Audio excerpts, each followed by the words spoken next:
Сәлем достар, бүгін сочники дайындаймыз.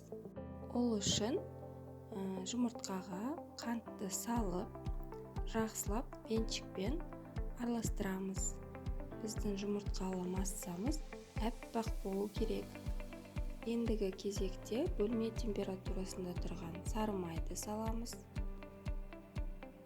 Оның үстіне ванильный сахар, шымшым тұз, қопсытқыш және қаймақты саламыз.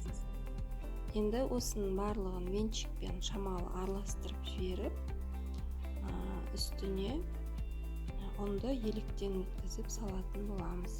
Енді осылай барлығын қолымызбен араластырып, қамыр жасайтын боламыз. Біздің қамырымыз осындай болып шығады. Жұмсақ әрі қолға жабыспайды.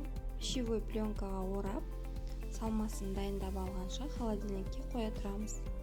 Салмасына біз сүзбе, қант, жұмыртқаның сарысын және де ұн қосып, жақсылап осылай вилкамен езіп, араластырып шығамыз. Бізде барлық ингредиенттер жақсы араласу керек.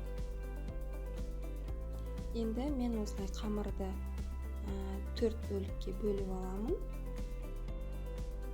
Осы сочникке керек ингредиенттерді грамдарымен барлығын осы видеоның астында описанияға қалдыратын боламын. Осылай бір бөліктен ала отырып, дөңгелетіп жайып шығамыз.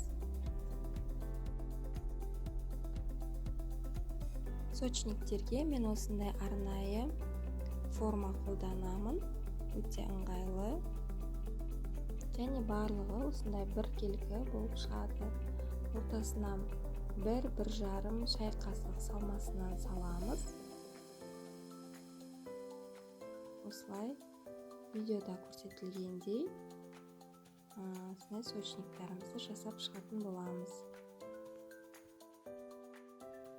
Барлығын жасап болғаннан кейін үстіне жұмыртқаның сарысын жағып, қызып тұрған пешке 180 градусқа 20-25 минутта пісіріп аламыз. Осымен сочниктер дайын, міндетті түрде жасап көріңіздер. Егер де рецепт ұнаса, менің каналыма подписаться етіп, лайк басып, комментарий жазуды ұмытпаңыздар.